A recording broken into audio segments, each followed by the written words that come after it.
everybody, welcome. I am so glad you're here for this live Q&A. These are my absolute favorite videos to do. If you're new here, I'm Raelan Agle. And if you or someone you care about is facing a condition like long COVID or ME/CFS, you are in exactly the right place. This is where we cut through the confusion and make recovery tools and insights accessible so you're not left just guessing like what might work for you. And I'm absolutely delighted to be joined once again today by Dr. David Mickel. Many of you will know him as one of the earliest voices to highlight and suggest and show us something radical for its time, that chronic symptoms, so things like fatigue and pain and anxiety, aren't meaningless. They're not random, but they're actually messages from your body. And instead of chasing or trying to suppress those symptoms, his approach asks, like, what are they trying to tell us? And most importantly, how do we respond in a way that truly shifts things? So his work has influenced thousands of people around the world. His videos on the channel here are insanely popular. And he's really just opened up an entirely new way of understanding conditions like ME/CFS and long COVID. So Dr. Mickel, thank you so much for being here. It's so wonderful to have you back. Thank you very much. It's great to be here. For those of you who are joining us live, it'd be great to hear in the comments, where are you joining from? I always love to see where people are tuning in from. And we're going to open it up to your questions right away. But before we do, Dr. Mickel, for those who might be new to you or to your approach, I just love for you to share just a little bit about like the heart of the work that you do. Why do you do it? What do you do? And what are the core areas that you focus on, just so people know what are the best questions that they can send your way during this conversation. Sure. Well, the madness started about 25 years ago for lots of reasons, but I had a partner at the time who had ME diagnosed. And I thought, well, I'm a doctor, I'll just start trying to treat it. And I didn't like the idea of medications because they didn't work. And over a period of time, I started to work out that all the problems going on with the nervous system and the bowel and the immune system and energy levels could all be tracked back to the hypothalamus gland, which is a gland and tiny little pea-shaped thing that lives in the centre of our brain, and it basically controls all our systems. And then I asked myself, well, what affects the hypothalamus? And I noticed from when people were having increases in their symptoms, they were thinking perfectly happy, cheerful thoughts, usually, except they felt rubbish. And there was something else going on. This is where I started to explore the idea that the body, not the physical body so much, but the body as an energetic part of us, has a consciousness, and therefore what happens is every situation we're in, it is essentially forming an opinion about what it thinks about that. And the way it communicates that opinion to us is by sending what I call primal or body emotions, which are different from thought-generated emotions. And these primal emotions have a direct influence on the hypothalamus and just kind of stimulate it. So that's why you get these feelings, even when you're young, like a dread feeling, everything sinks out you, etc. And also with the positive emotions, let's not forget, they exist, but they do not create symptoms. So I realised that what was happening is these people at some point in their lives, due to experience and the way that unfortunately we bring up our children and educate them, they learnt to repress the information contained within the emotions from their body, and this leads to and this is very metaphorical, but it's like a build-up of negative emotions, which has a huge influence on the hypothalamus gland, and it starts to overwhelm it, and as it's being overwhelmed, it sends out inappropriate signals to nervous system, immune system, gut, everything, the endocrine system. And that produces symptoms. So what we do in Mickel Therapy is we imagine that an acute, in-the-moment change in your symptoms, when it goes up, means that in that moment your body has created a negative emotion, whether your head's aware of it or not. So through many years of working out what worked and what didn't work, I developed what has become Mickel Therapy, and it's now available in courses and also in German and French, because I translated them recently. Well, I didn't actually, I got a German to do it, my coach Amelia, thank you Amelia, is that the course allows you to start to recreate your relationship with your body's consciousness or body intelligence. And by doing that, you learn how your body responds to the world you're in, why it produces an increase in symptoms, and by working with allowing the flow of emotion in your life, in other words, responding to them, your symptoms go down and then stop. Well, I can't tell you how many people I've interviewed. Like for years, I've been interviewing people who have been talking about Mickel Therapy and how insights from it, whether they went through it or just learned about it, was really a significant thing in getting them past whatever chronic health condition they were facing. So lots of evidence here on the channel and all over the place. This has been really impactful for people. So I'm sure we're going to have a ton of questions. People, please, I know you've already started, put them in the chat, big, small. We'll do our best to get to as many as we can. I see we have people joining from, oh my goodness, Northern Ireland, Bosnia, Walnut Creek. I'm in Walnut Creek, Brighton, all over the place. Okay, so our first question. We hear a lot about stop fixing, like stop trying to fix yourself. So I'm wondering how you decide if an exercise or a protocol or a supplement is a fix, or if it's for good health, strengthening mind and body. So how do you fix yourself without fixing yourself and not getting too caught up? The first step is to understand that nothing is broken, so you don't need fixed. The symptoms that are developing in your body, affecting all the things that people talk about, your sensitivities, your mitochondria, they are true. But because these are effects, the real cause is based on how you're handling body emotions. So we don't view you as broken and needing fixed. We view your body as feeling frustrated that it's trying to communicate with you and guide you in your life, but you haven't been listening to it. And so it sends symptoms when the emotions haven't worked. So nothing wrong with taking supplements, but take them for boosting already good health, I would say. Because if you take a massive amount of supplements, say, then you're replenishing your store. But because you're not switching the hypothalamus back to its normal state, it's like pouring water into a bucket with a hole in the bottom. So nothing to fix, and your body actually feels completely healthy, ironically. That's a clanger of a statement. I know that a lot of confusion comes in for people because we get symptoms for a number of reasons. I mean, if you touch a hot stove, you're going to feel a burning sensation. And some people think, well, what if these symptoms really mean something is broken in my body? So how does someone begin to tell the difference between a symptom that is signaling something that needs a physical intervention versus, this other approach?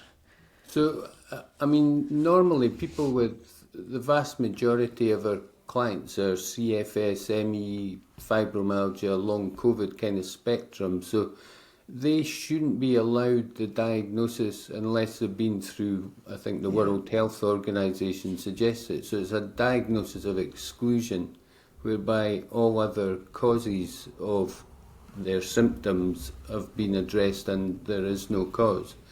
So that puts them into the bracket of what I call energy disorders, whereby their energy is just in disarray because of the state of the hypothalamus.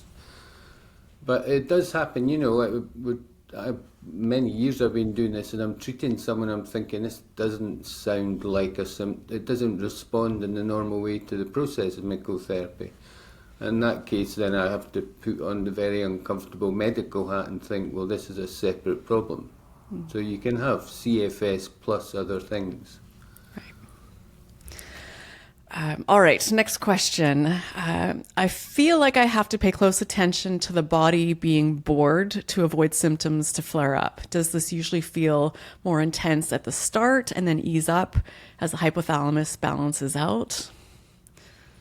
Yeah, thank you, Linda. It is definitely a phase of applying certainly Mickel Therapy, whereby as you understand body boredom, and you have noticed its direct link through your hypothalamus to producing symptoms when it is not answered or allowed to flow through you in your actions, words and choices, that you get almost like, it's like you're running away from boredom. So people are doing like 24-hour days of seeking fun. But there's more to it than that. Boredom, we break it down into saying it's a form of lack of fulfillment, basically. So you have many needs as a human. So it's more about getting a nice balanced variety of things that fulfill you. And boredom's it's a part of day-to-day life. So in the future, instead of getting symptoms when you're bored, you will get, like my physical sign that I've got boredom is I get antsy and I misbehave usually. You know, like when I was in the classroom, I would get into terrible trouble because you can't, it's just like it takes over. But most people, when they get bored, they'll get a little bit sleepy. This is in health, you know, or difficulty concentrating. It's not full-blown fatigue or brain fog, which are the two main symptoms of brain fog. Body boredom, sorry. It's such a clear way to understand this because a lot of people that I interview talk about how recovery for them was, realizing that their life wasn't fulfilling or, becoming a more authentic version of themselves and these things that can sound very abstract. But really, when it comes down to the core of it, it's just you're living a life that isn't lighting you up. Like you're busy, but you're bored, and it's not, that's what it comes down to. I think if you expand it to what I call the four principal emotions, like anger, grief, body boredom, lack of fulfillment, and very, very occasionally fear. Although your body just sends fear when there is missing information, it doesn't create the narrative that the head does and put you into a state. So if you imagine that those four potentially negative emotions are all you ever need to allow to flow into your way of being, and you have no symptoms, then it starts to become a bit easier. You just have to learn how to be your version of good with boundaries, which is, it's a buzzword, isn't it? Yeah. Grief, you just let it flow. It's like going to the toilet. Body boredom, sometimes you need a wee bit of help from, this is what we train our coaches to do, is be able to look at your life from the outside. It's much easier for someone else to do it. But you can't work out yourself. And then fear almost never causes symptoms.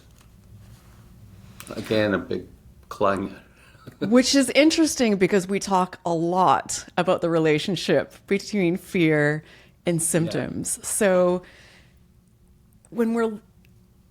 could elaborate a bit on that. Help us understand, because we really do fixate on fear is fueling symptoms. It's sending alarms bells off in your body, and it's So there are two types of emotions. So there's body consciousness emotions. They have no relationship to your thought patterns. Yeah, they arise spontaneously.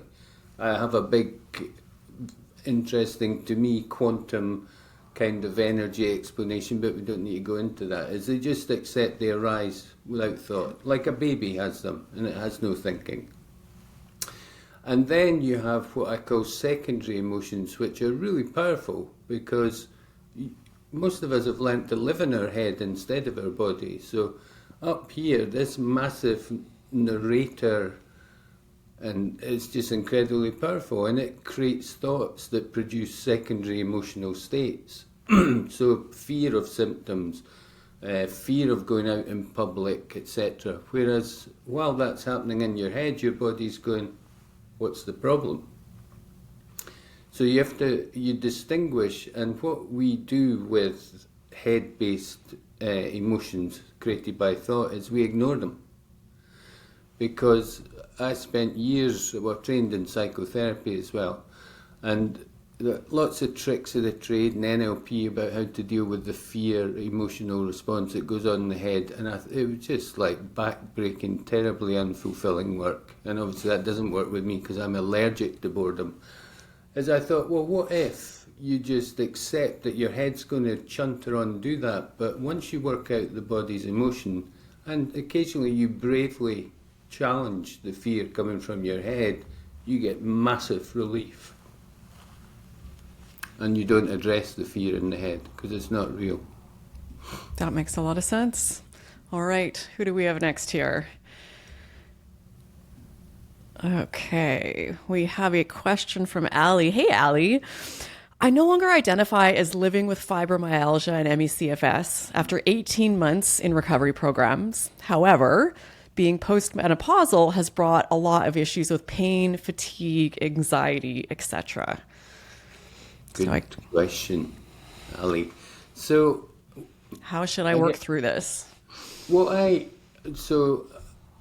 it suggests to me, and I don't know anything about your case, is that your recovery program has been enough for you to get to where you wanted to be. So, in terms of how you're experiencing life, well done. You know, it's like your recovery. When hormones change in the female species, never sure how to say that now with all these things, but what happens is changes in hormone actually magnify emotions that are there anyway. So it would suggest to me that perhaps Ali is missing a few of the little nudges from the body in terms of emotions, specifically the ones she mentioned. So there's still a bit of a final part of a relationship with the body, emotional energy, to allow that not to be the case. That makes a lot of sense. All right, next up from Chandra. Love what you've said so far. How do we listen to our body intelligence, and how do we know when our emotions are coming from our body or from elsewhere? Thanks so much. I'm from Falkirk. I'm from Falkirk. I grew up in Linlithgow, which is near Falkirk. Well, hello, Falkirk. I've completely forgot the question. No, I do remember it.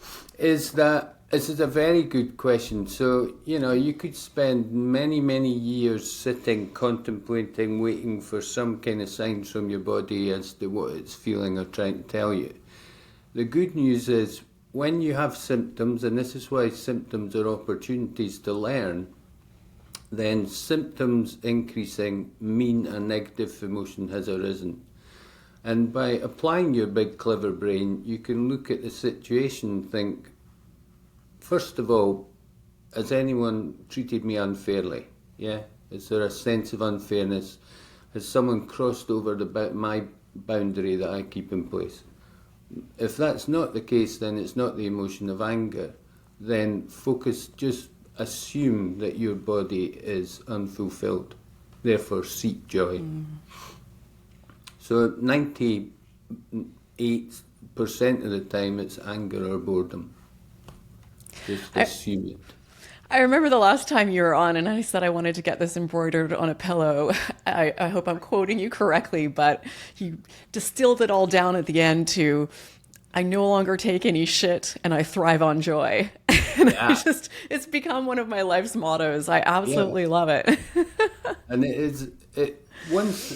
I was going to say, I'm mindful of, people that are really badly affected and their symptoms are, flattened them, they're in bed, that is difficult for them to accept. If I just get up and stop some unfairness and live my life to the full. But I've realised now, in fact since we spoke, I think, that what actually is happening, they have to overcome a very overwhelmed hypothalamus before they can start applying that beautiful mantra that we should have t-shirts about. Yeah. And that can take time, that takes a little bit of time because they haven't got enough things to work with. It's a bit like learning to swim while lying on the beach. Yeah. So it's about getting back in about it, and all my coaches are showing how to do that, and it just takes patience and repetition and time. Yeah, that's an important thing to point out for sure. All right. A cool gamer, a 190. I do get symptoms when I feel fear, like waiting for benefits to be decided. I get stronger fatigue with the stress of it. Or is it my suppression of actually feeling the fear? Understanding Oh, that relationship excellent with fear. question. So in that scenario, waiting for the outcome of a benefit claim, fear from the body is real because the body sends fear to say there's missing information. I have no idea. Will we get it? Will we not? So the fear state, unfortunately, if you don't learn how to let that flow, which I'll explain in a minute, is that your head picks it up and turns it into a nightmare. Yeah, because it's the narrator. But if you want to stop that happening, then you learn how to worry properly. And everyone should do this. Worrying properly means don't hide it from anyone. You just allow, it's not a weakness. I have fear, I am worried. And try and get the missing information as soon as you can. And by doing that, you're allowing the fear to not be stuck and hitting against your hypothalamus. You're allowing it to be in flow. And it stops the head picking it up and messing with it. That is so helpful. I think many of us live in fear of fear. It comes up and we push it down and push it aside and try and pretend it's not there instead of just acknowledging it, allowing it, giving it space, letting it flow and working through it. That's massive. Oh, all these pillows I need to get embroidered.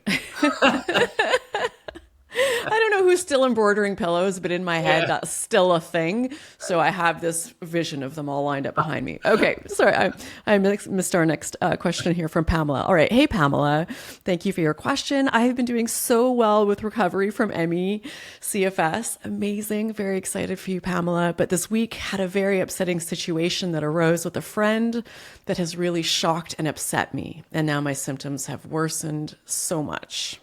Yes. Now, first of all, the symptoms worsen because I'm assuming, but you haven't learned what I call the tools, the Mickel Therapy tools. But so if you've not done Mickel Therapy, you won't have. But basically, emotions, they don't need managed. They need to be allowed to flow out of you into honest action, words and choices, new choices. So if someone upsets you and don't know the situation, then it's going to create probably hurt, which is a form of grief. It's going to create anger. And believe it or not, your body gets quite bored of it. It doesn't like drama. So you've got three things that are sticking there. And anger needs to come out, not as you becoming angry necessarily, but finding a way to deal with whatever unfairness has happened. And then while you're doing it, don't forget that your body still has a life to live. It's not the end of the world, so you seek joy. Yeah, and I imagine that each time situations like this come up, because it's a skill that we're learning. So of course we're going to be upset, symptoms are going to come up, but every opportunity that this happens is an opportunity for us to learn how to be more in that flow and allow those emotions. And we're not going to get it perfectly. So that's going to be a bit of a journey as we begin to approach things differently. Yeah, definitely, because symptoms are opportunities, but as you're getting them, they don't feel like opportunities, they feel like shit. So but if you can just understand that they really are an opportunity, they're just very uncomfortable. They're an opportunity to work out the emotion and take action upon it.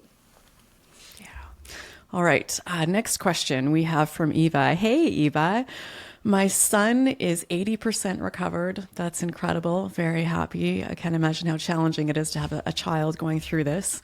However, still has some symptoms, nausea. He isn't very well aware of his thoughts and emotions, which might keep him stuck. How can I help him to be more in touch with his emotions? Good question. How old was he? Did it say no? I don't think so, no. Depending on there's something happening with the current generation of kids, and they don't need to be emotionally aware because they're learning at a level that we don't understand yet, because we understand how we feel by using our head.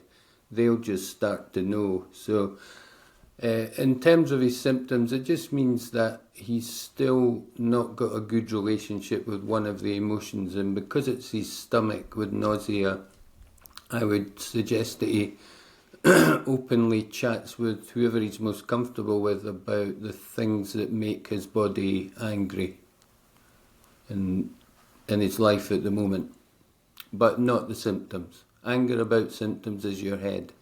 Okay. The body can't get angry about itself. So it's probably anger. Okay. Great question. Next up from Benjamin. Hey, Benjamin. I am mostly believing so far that I am seeing anger, injustice in tracking this. I don't see something happening in the moment. So is it safe to believe that it is coming up from past injustices? Good question.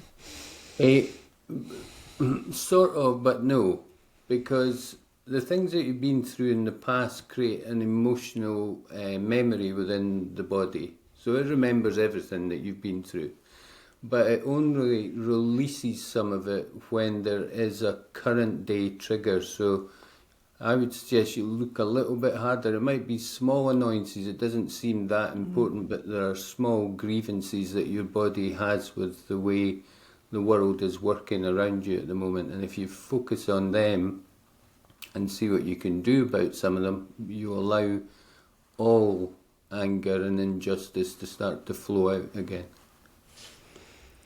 Yeah, because I know that your experience and your approach is more about focusing on the present. It's not things that we're carrying around from the past. It's the emotions we're feeling now. So perhaps that's connected or there are overlaps, but more benefit comes from looking at what's in your present and current life right now. Yeah, because the thing about body consciousness is it's present. Yeah, so as you work on being present with it's just moved on. You know, it only stores the memory to protect you from future experiences that are similar. So things like, you know, terrible abuse in the past can be triggered by somebody cutting you off in traffic. You know, it's just it just suggests that generally your relationship with that emotion, whether it be from past or current day, is still not allowing it to flow. That makes a lot of sense. All right. Our next question is from Mark. Hey, Mark, you mentioned helping an overwhelmed hypothalamus. How do we do that? And also how to experience joy if our job is difficult with what we see, we encounter, but lucky at the same time to have it. Mark in Cornwall. So, Mark, so the hypothalamus can only be influenced by body emotion. So if you're getting symptoms, it means your hypothalamus is in an overdrive, overwhelmed state. So it means that the emotions that it produces about certain things are not being acted upon. So the solution to that is learn what the emotions are and work out how your body wants you to allow them to be acted upon. Being in a job that pays good money, well, your body's not really interested in money. This is I got to watch what I say here, because this takes me into territory I'm no expert on. But money is energy, and it is yours, and therefore, given the freedom, it will move towards you.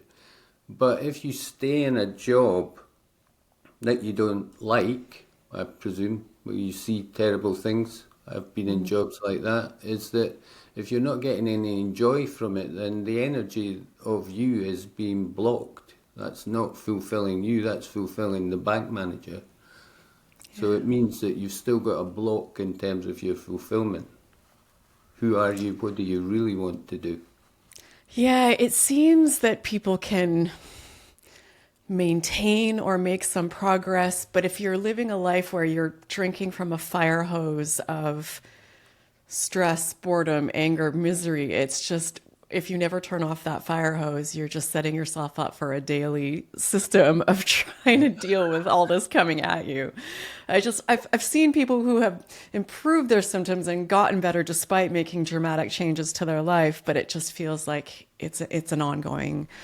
Yeah, and also it's not about making big changes in your life. So you could stay in the same job, but you have to do it with your emotions on the outside, not in the inside, tucked away for no one to ever see. So it's about allowing the flow of emotion in any situation, because we all have to do shit things, don't we? Yeah. I mean, some of the jobs I had to do in the ER were just ludicrous, but you know, they weren't all like that. But well, hopefully you know me long enough, Raelan. I did not hide my feelings about any of it. You know, and I made sure to look after me all the way through it, because you have to put yourself first. Yeah. I still can't get over the image of the fire hose. That's truly terrible. That analogy might have done more harm than good. Okay, next question. Hey, Lenise, I have had chronic dizziness, lightheaded, pressure for 14 years. Yes, I fear the symptoms. Been working in the mind-body space for a couple of years. What more can I do? Okay, so, well, yeah, the fear about symptoms, completely understandable. So allow your head to be fearful while you get busy about working out what emotions are blocked that are causing the dizziness, because it's a very common symptom. I'll give you a tip. It's about your fulfillment of yourself. So it's what I call in my keys. I don't know if anyone's watched the video on that, probably not. It's, in terms of that, it's about self first before others, and make sure you get a balanced variety of your needs met. And if you start looking at when you get your dizziness, stop, obviously, and take a breath and ask yourself, tell yourself that it is likely that your body is suffering from boredom in that moment. And see how you get on. And email me if you get stuck. Great question. Okay, next. How do physical symptoms like lingering viruses, chronic inflammation, swollen lymph nodes, muscle weakness and pain, etc., relate to repressed emotions? Is it some kind of downstream effect? Yes, it is. In fact, if you go to the Mickel Therapy website, you can download a book that I wrote way back in the 1800s. You're looking good. Yeah. I describe how the symptoms are actually created by this overwhelmed hypothalamus. But yes, every single one of them you mentioned is an effect caused by an overwhelmed hypothalamus further downstream.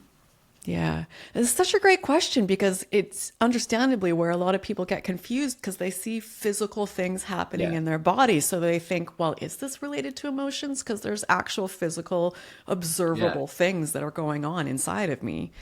Yeah, and that's the biggest problem with these conditions, is they are completely physical, but they are based on the relationship with the body consciousness. And even the words, when I say them, if my mother heard me, she'd switch off. What is body consciousness rubbish? But it's an energetic fact that we are. Shall I just briefly tell you? Basically, everything that's living has an energy field around them.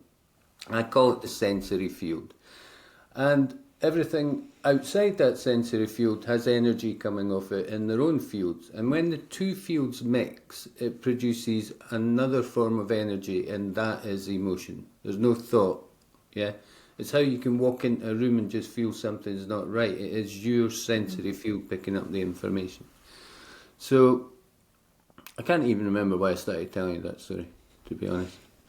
It's been a long day. We'll come to that in a minute. Is that effect? Yeah, it was about the physical and the emotional. Yes. They are the same.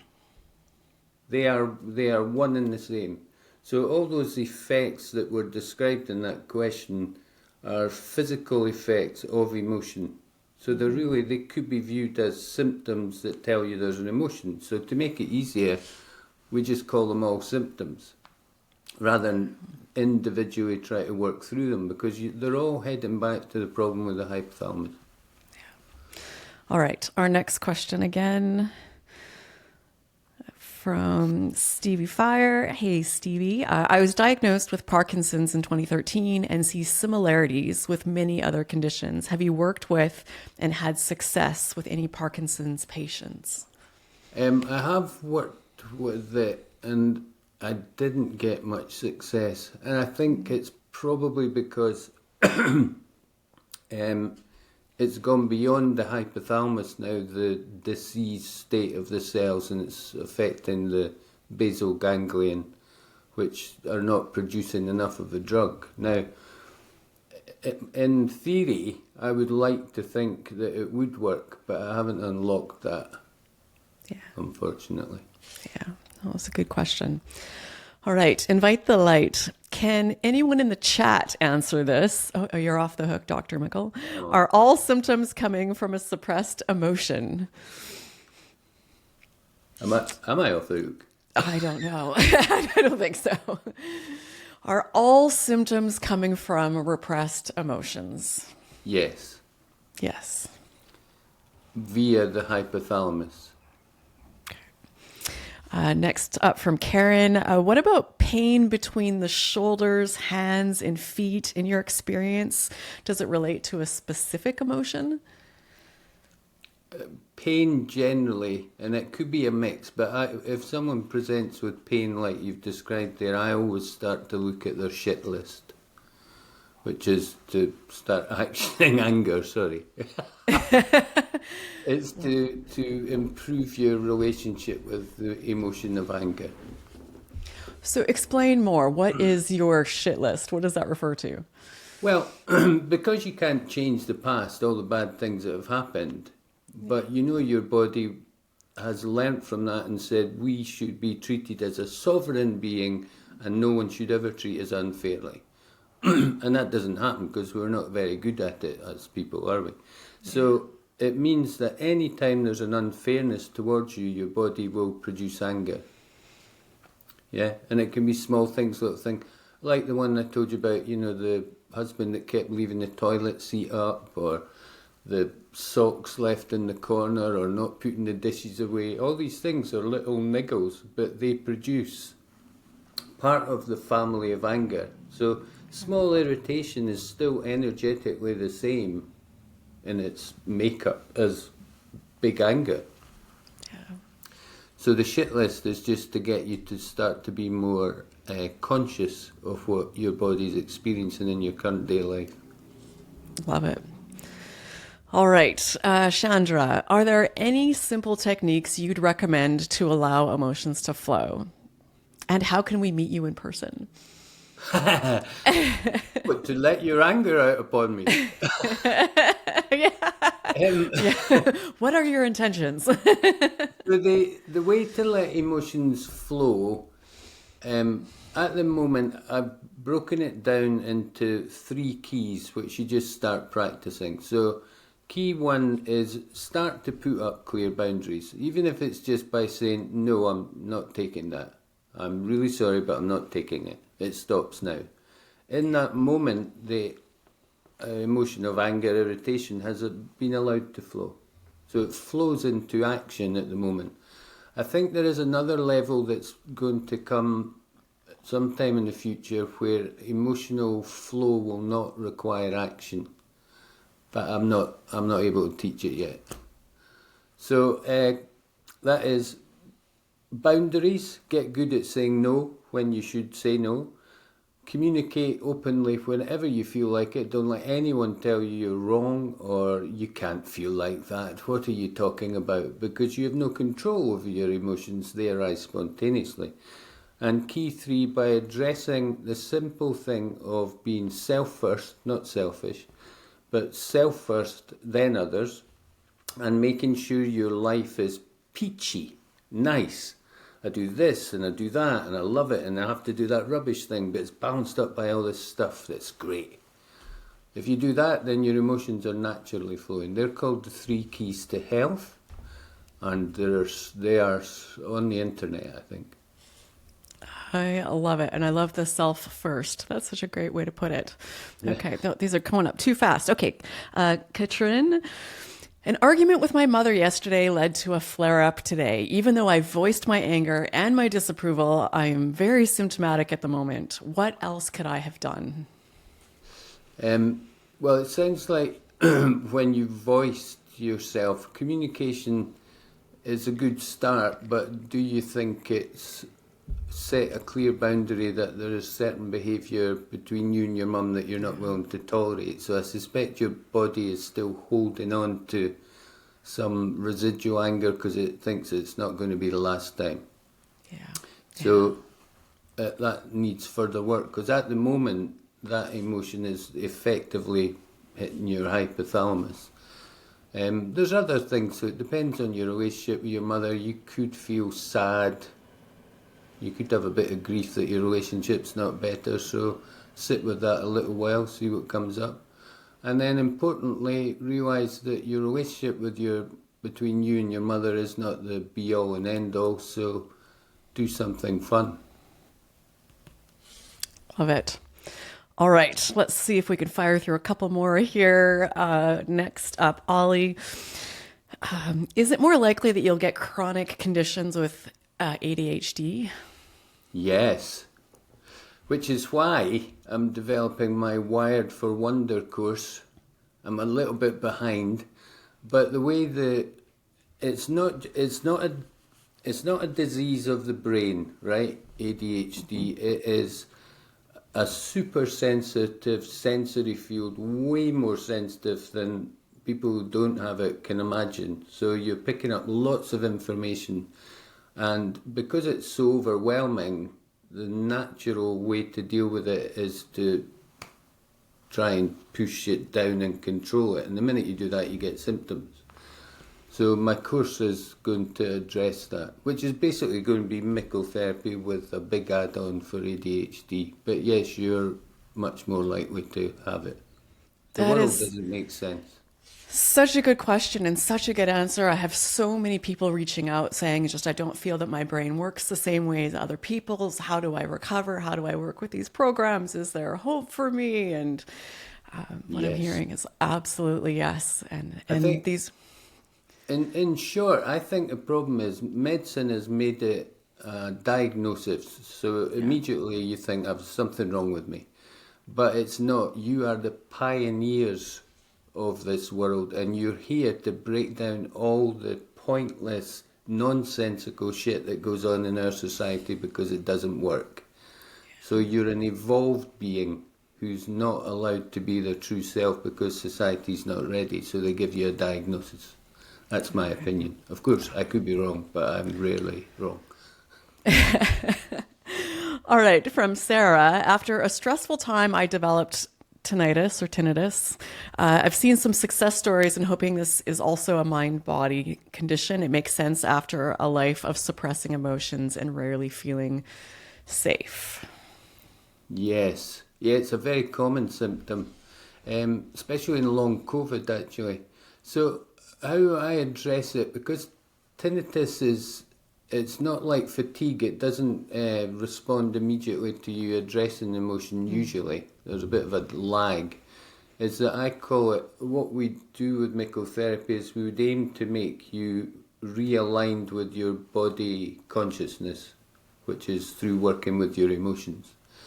And by doing that, then I would expect the tinnitus to stop. As long as you've had a full check from ENT and there's not anything structurally wrong that they could correct. So we've mentioned Mickel Therapy quite a few times, obviously the approach that you are using, but a lot of people aren't familiar with what exactly that looks like. So could you tell us, what support do you have available? What is Mickel Therapy? If people wanted to learn more from you, how do they do that? What resources do you have? Well, there's the basic website, mickeltherapy.com, and on it there's an explanation about a shorter version of my theories. But there is the free book. You can read about the hypothalamus, because we never really mention it much after that because we're focusing on emotions. We have different types of course. They all have what I call the core central course, which is a modular work-through course. You go back and forward in it as you like. There's an app. You can download it and work through it. And what the course does is teaches you how to translate symptoms back into emotions, and by applying the keys to health, you start to allow your emotions to flow again, and this results in your hypothalamus stopping being overwhelmed, your symptoms stop. And it's very good at that. It's everything I know about Mickel Therapy that I came up with over 25 years. A few cases, people do need coaching through this, I'm realising. Some people just surprise me and they get the self-treatment course and they just make it work. It's incredible. But most people probably want 1 or 2 sessions of guidance. So I have coaches that can do that, and now in French and German. Whereby what would happen is you would take some reflective notes about your experience going through the course. It kind of instructs you to do that, and then you would chat them through with your coach and you would move on to the next bit. And it's all very nice and gentle. There's no mantras. You don't need to sit and meditate. You just get on with your life. And sometimes you're asked to go and get symptoms, because you can learn much more from symptoms than you can from not having them. So there are 3 types of course. There's the self-treatment. The essential has 2 coaching sessions in it, and the premium has 7. And yeah, as I say, the core course is in French, German and English. The other thing I'm about to do is I'm starting a foundation called the Vitality Foundation. And the idea behind this is because we get a lot of people, they've spent like tens and tens of thousands of dollars on their treatment. And I thought, well, it shouldn't just be for people that can afford it, can it? So we're constantly treating people pro bono, I suppose would be the word. And that's fine, but I think it needs a structure to it. And there are people out there who can afford, yeah? So I thought if we set up this Vitality Foundation whereby people can actually offer to sponsor someone else to get treatment and follow them through to the end. This would be someone that knows Mickel Therapy works. Obviously, you wouldn't sponsor someone from Mickel Therapy if you didn't think it worked. But the idea is to have a kind of central place where it'll all be based on donations. And I'll put free material on it and do some videos and things so people can work while they're waiting. And I'll put some money in from Bridie's account, I think. That is absolutely incredible. For quite a while, it felt like a lot of these approaches were held behind these huge paywalls, and if people were tapped out, they couldn't access the support that they need. So I think this is absolutely incredible. And all of this, of course, is linked in the video description. The last time we shared this, I think we broke the internet for a while. My inbox has been overflowing with people reaching out who have connected with you and are just so happy with the work that they're doing in Mickel Therapy. So definitely encourage people watching and listening to check it out. Incredible progress happening with these programs. We could be here all day answering questions. Would love to have you back. But just for now, just a huge thank you to you, Dr. David Mickel, for joining us live today and sharing so much insight. And again, if you'd like to dive deeper into his work, you'll find all those links in the description to his resources and methods, and I really can't recommend them enough. So, Dr. Mickel, it has been such a gift having you here. Oh, I love talking to you. You're one of my favorite people on the planet.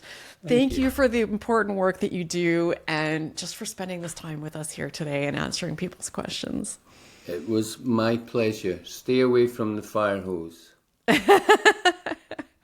Solid advice. Yeah. Solid advice. Thanks very much. It's been great. Thanks for everyone who joined us live. Thanks for your questions. Keep them going in the comments and keep the discussions going. It's wonderful to have you here. Thank you for the amazing questions. And I hope you'll take a moment to check out Dr. Mickel's resources in the description.